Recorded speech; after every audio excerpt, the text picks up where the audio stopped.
Ayer se realizó en el Parque El Arbolito una feria en donde se reunieron los representantes de varias, de diferentes etnias, de diferentes grupos sociales para presentar precisamente aquello de lo que consideran lo más valioso de sus culturas. Hoy tenemos esta mañana a José Chalá, él es representante de los afroecuatorianos en nuestro país. José, muy buenos días y bienvenido.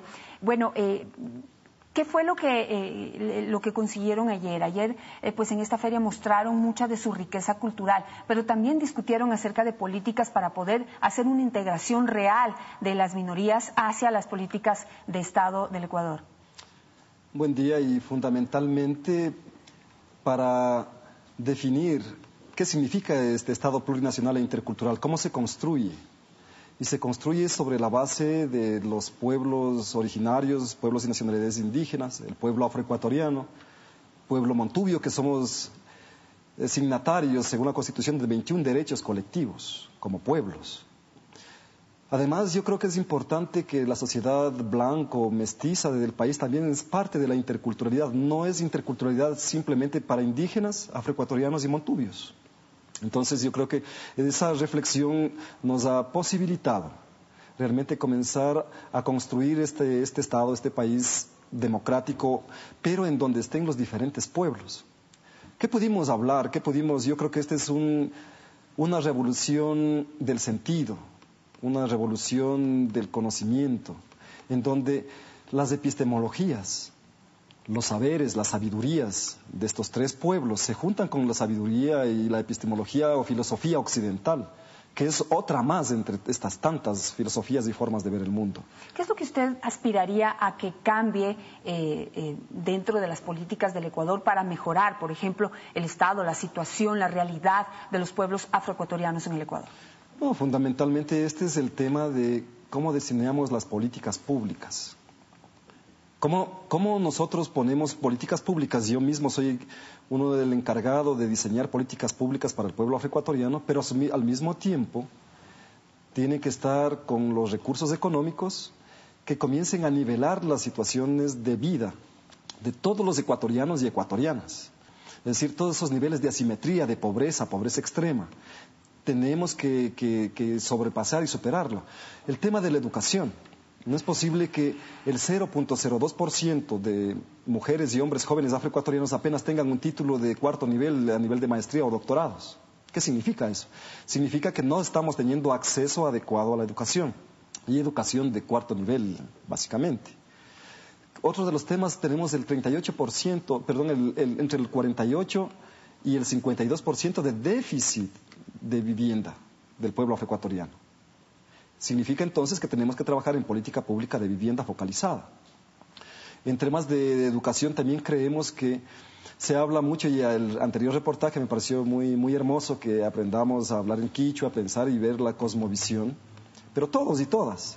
Sí, en ese sentido siempre se ha criticado porque, por ejemplo, pueblos indígenas, ahora pueblos afroecuatorianos, como que siempre trabajan también de una manera individual, ¿no? Con toda razón, porque han sido, digamos, sectores abandonados por las políticas y por los gobiernos ecuatorianos. Pero, digamos, el momento en que se les pregunta o que se aborda cuáles son las políticas que necesitan, repiten el mismo problema del que han sido víctimas, es decir, proponen cosas únicamente para sus grupos y no para integrarnos todos, digamos, tomando en cuenta los intereses de todos. De acuerdo, pero es la misma pregunta que le repito a usted, por ejemplo. Al pueblo afroecuatoriano nunca lo vieron. No sé si estudiaron en la historia las grandes hazañas del pueblo afroecuatoriano. ¿En dónde estamos? No sé si conocen que el 24 de mayo de 1822 el ejército de bolivariano fue compuesto en el 90% de afrodescendientes. Pero aparece el héroe niño Abdón Calderón y no aparecen los grandes aportes que dio el pueblo afroecuatoriano. Por supuesto. No aparecemos en el tema de la escolaridad con Alonso de Illescas, no le conocen. Es decir... Ayer usted también decía que no se puede celebrar el encuentro de dos mundos cuando los españoles llegaron a América, en donde se encontraron, digamos, en la historia se cuenta que se encuentran los españoles con los indígenas. Ahí también venía el pueblo afroecuatoriano y no ha sido tomado en cuenta. Definitivamente, los afrodescendientes, los africanos y los descendientes prácticamente Estamos aquí desde el mismo momento de ese encuentro, de esa invasión, como quiera verse, pero es un proceso histórico en donde estamos presentes. Pero sin embargo, por la ideología del racismo que se implementó desde aquella época, prácticamente es un proceso de exclusión. Una de las cosas fundamentales que el pueblo afroecuatoriano y los afrodescendientes estamos proponiendo es la lucha frontal contra el racismo. No nos olvidemos que Ecuador es un país racista. El 75% de los ecuatorianos admite tener algún tipo de prejuicio contra los afroecuatorianos. ¿Qué podríamos hacer para eliminar el racismo, por ejemplo? Yo creo que es cuestiones estructurales. Se ve el racismo en términos estructurales y la pobreza extrema, evidentemente se ve en el pueblo afroecuatoriano, la exclusión.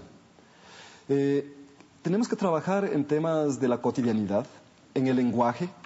No se olviden que en chistes de humor negro, que lo llaman, a través del lenguaje, es normalmente ver normal que es que haya habido mano negra para decir que alguien de población afrodescendiente ha delinquido.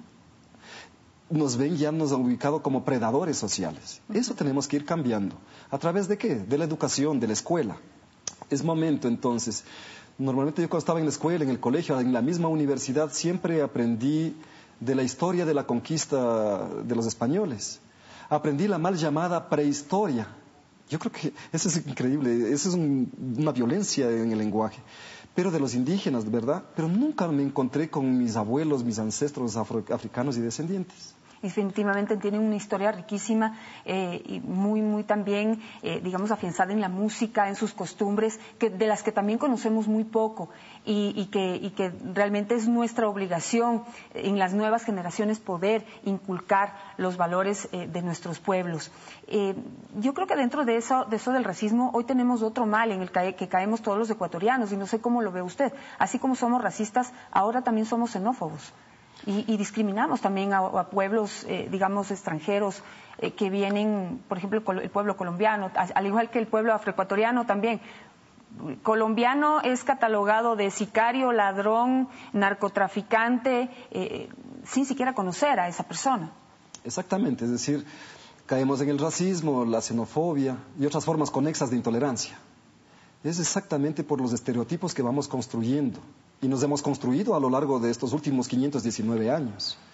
Yo creo que los afroecuatorianos, los afrodescendientes, sabemos que ha sido violenta nuestra historia, una historia de negación, de ocultamiento, que somos sobrevivientes al crimen de lesa humanidad que constituyó la esclavización de nuestro pueblo. Sin embargo, hoy estamos proponiendo cómo construimos una sociedad de paz, sobre la base de mis ancestros cimarrones, que nos educaron sobre la base del amor, de la ternura, que es un quiebre, una ruptura epistemológica de Occidente, por ejemplo, que nos enseñaron a ser individuales y a ser guerreristas. La xenofobia, el racismo surge desde ahí, de ver a las otras personas como no iguales, como diferentes, como extrañas. En esa medida yo creo que si nos vemos como seres humanos, estamos asistiendo a la ruptura de las percepciones y de los sentimientos xenófobos. Creo que es en la casa, en nuestros hogares, en la intimidad de cada uno de nosotros, en que debemos ir pensando y pensándonos cómo estamos mirando al otro, a estos llamados otros. Y ahí creo que es un momento de sincerarnos y comenzar a construir y construirnos en el conocimiento, porque la xenofobia o el racismo es simplemente porque alguien me dijo que este extraño me hace daño a mis intereses. El sector indígena ha reclamado mucho participación dentro del actual gobierno. Hay división en el sector indígena y parte de esos sectores hoy están tratando de acercarse al gobierno y tener alguna participación. El gobierno de alguna manera les ha abierto las puertas, por ejemplo, como últimas decisiones, dándoles embajadas en países, digamos, no es que no sean importantes, no quisiera decir eso, pero hay países mucho con los que hay temas y cosas mucho más trascendentales para el Ecuador que El Salvador, por ejemplo, a donde se ha ido uno de los representantes del sector indígena. ¿Usted considera eso suficiente como para estar incluido dentro de un gobierno? La inclusión no es simplemente estar como cuerpos o personas. Va más allá de eso. Yo creo que la inclusión viene en términos de la aplicación de la política pública y la ciudadanía plena en goce de los derechos. Es importante, es muy importante entonces que tanto los pueblos y nacionalidades indígenas, el pueblo afroecuatoriano, tengamos espacios de representación a nivel del gobierno y los estados. Estamos proponiendo eso. Tenemos el decreto número 60 y el plan plurinacional para eliminar la discriminación racial, los 365 días del año.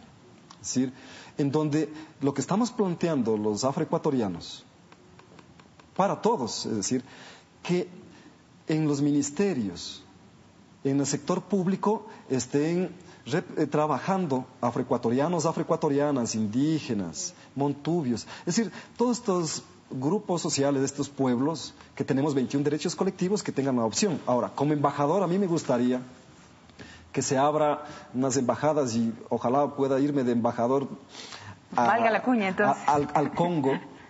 Al Congo o en Angola, porque mi apellido es Chalay y me remite a mi patria ancestral, que no era yo aprendí en la escuela que España era la madre patria, y no, señor. Lo que estamos diciendo, y por eso nos llamamos afrodescendientes, afroecuatorianos, es que mi madre patria es la República el continente africano, pero de la República del Congo y Angola, de la línea lingüística bantú, por ejemplo. Entonces, nosotros como afrodescendientes que fuimos secuestrados de nuestro continente de origen, prácticamente ha sido cortado el cordón umbilical y los conocimientos y la sabiduría. Es importante tener ese tipo de relaciones también entonces con el continente africano. Y yo espero entonces que usted sea escuchado y también nos permita abrirnos esa ventana y esas puertas para poder conocer también algo más de África, de lo que sabemos también muy poco como población ecuatoriana.